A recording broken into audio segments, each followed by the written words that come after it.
Chapter 5.5, Bases other than e and applications. Day 2, integrate exponential functions that have bases other than e. So what we're going to do is we're going to look at finding the antiderivative of an exponent when the base is not e. Remember from yesterday, we can rewrite a to the x as e to the natural log of a times x. Now, if we integrate this, we want e to a variable. So let's make that e to the u. We'll make u equal natural log of a times x. Our derivative of u in this case, it's natural log or constant times x. It's just the constant natural log of a dx. As we're looking here, we have u. We almost have du. We're missing the natural log of a. So I'm going to multiply by the natural log of a and balance it by dividing by the natural log of a. So what we really have is 1 over the natural log of a times the antiderivative of e to the u du. Well, that's going to be 1 over natural log of a e to the u plus a constant. As we put it, our u back in, we got 1 over natural log of a e to the natural log of a times x plus a constant. Now, by definition from yesterday, this can be rewritten as a to the x. So we got 1 over natural log of a times a to the x plus a constant. Now, if you think about the derivative rules for a to the x, this should make sense. The derivative rules for a to the x say it's a to the x times the natural log of whatever the base is. Because you've got to balance it off because it's not e. Well, the antiderivative rules should be very similar. It's a to the x. Instead of multiplying, we divide by the natural log of our base. So the derivative rules and the antiderivative rules are very similar. In one, you multiply by the natural log of the base. In one, you divide by the natural log of the base. And it should make sense because they are, in effect, inverse operations. Derivatives and integrals, multiplication, and division. So let's look at this. And apply this. What is the antiderivative of 2 to the x dx? I'm big in this so it's a little easier to see. Right? Antiderivative of 2 to the x dx, well, it's going to be 2 to the x because it's an exponent. And then we need to account for the fact that the base is not e, so we'll divide by the natural log of 2. Don't forget to add a constant. So the antiderivative of 2 to the x with respect to x is 2 to the x over the natural log of 2 plus a constant. What is the antiderivative of 4 to the negative x dx? Right? We want 4 to the u. So let's make u negative x. Du will be negative dx. All right? We have dx. We don't have the negative, so let's put it there. Let's balance it. So we got negative 4 to the u du. Well, the antiderivative of 4 to the u is 4 to the u. Balance the fact that it's a different base plus a constant. And then don't forget, we want with respect to x, not u, so it's negative 4 to the negative x over the natural log of 4 plus a constant. All right? Another example here. This one,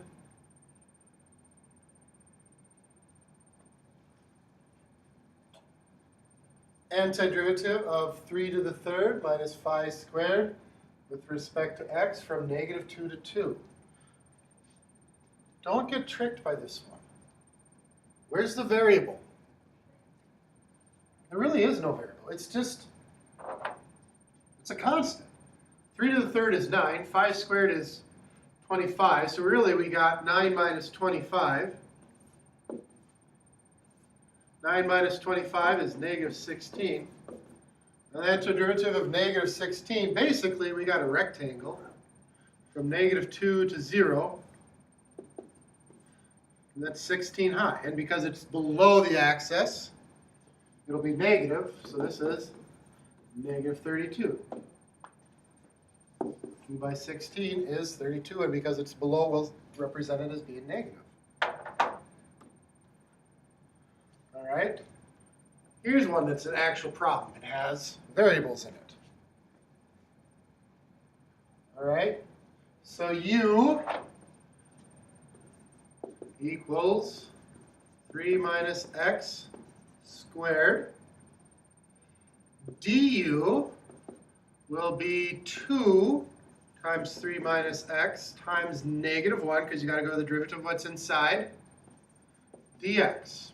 All right? We almost have that. We have 3 minus x dx. We're missing the negative 2. So I'll multiply that in. I have to divide it back out right away to keep balance. So I got negative 1/2. This is du. 7 to the u du. And we can integrate that. We got negative 1/2. 7 to the u is 7 to the u over natural log of 7 plus a constant. And let's put our u back in. I'm going to clean it up a little bit. I don't like these multiple fractions. So it'll be negative 7 to the 3 minus x squared over 2 times the natural log of 7 is the natural log of 49, because the 2 goes into the log and becomes an exponent, plus a constant. Right? It's not anything really difficult. The difficulty is remembering the old stuff, the substitution, the change of variables, applying all the other rules. All right? Right here, 2 to the sine x, cosine x, dx. Right? Pick your u. Get rid of all the extra variables. U is sine of x. So then du is cosine of x, dx. Right? Cosine of x dx is right there. So what we have is 2 to the u du. It's an exponent, so it's going to be 2 to the u. Since it's not e, we'll have to divide out to balance it, plus a constant. And don't forget, the question wants it with respect to x. So this would be 2 to the sine of x over the natural log of 2 plus a constant. All right, now we get to some applications of exponents. Now you may remember from pre-calc is money. Money grows exponentially. You earn 5% on interest in a CD, right? And that's by the compound interest equation, right? A equals P times 1 plus R over N to the N, possibly T if you do it for more than 1 year, right? The more you compound, as N approaches infinity, what happens? Well, as N approaches infinity, you're compounding more and more and more. Eventually, your growth approaches y equals PE to the RT. When that happens, your compounding is done in every half a second, every instant. Money doesn't usually grow like that, but populations do. This more is for populations. This more, that's for money, right? Plus decay. Decay happens exponentially. And when for decay, your R would be negative. For growth, your R would be positive. Right? And again, this is the E equation. 1 plus 1 over x to the x as x approaches infinity, approaches E. And so that's where E came from. E came from your exponential growth, compounding it more and more and more and more, making your compoundings expand to infinite compoundings. All right? So let's look at an example. We have half-life of carbon-14 is 5,715 years. Okay? That's a decay. That's a PERT problem. Okay? Now you may remember the half-life equation from pre-calc. You may not. Half-life equation is your half-life equals the natural log of 1/2 over your rate. Sometimes you see it as K, sometimes you see it as R. It doesn't matter. So we can use this to find our R. Half-life of 5715. So R will be natural log of 1/2 over 5715. And if we start With 1 gram, how much will be left in 10,000 years? Y equals 1 times E. Here's our R, natural log of 1/2, divided by 5715, 2 times 10,000. And we can estimate that out. E to the natural log of 0.5 divided by 5715 times 10,000. And you can see it's roughly 0.29 grams, or 297 milligrams. All right? A bacterial culture is growing according to the logistic growth equation, where Y is the weight of the culture and T is time. Find the weight of the culture after 0 hours, 1 hour, 10 hours, and so on. Well, at 0 hours, plug in 0. 1.25 over 1 plus okay. If I plug in 0, that becomes 0. E to the 0 is 1, so 1 plus 0.25.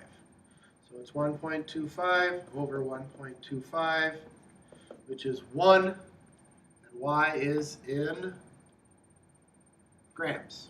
So it's 1 gram. Starts at 1 gram. What is it after 1 hour? You guys can plug in 1 hour. You don't need me to do that. You guys can plug in 10 hours. What happens as it approaches infinity? Well, let's do that one. The limit as t approaches infinity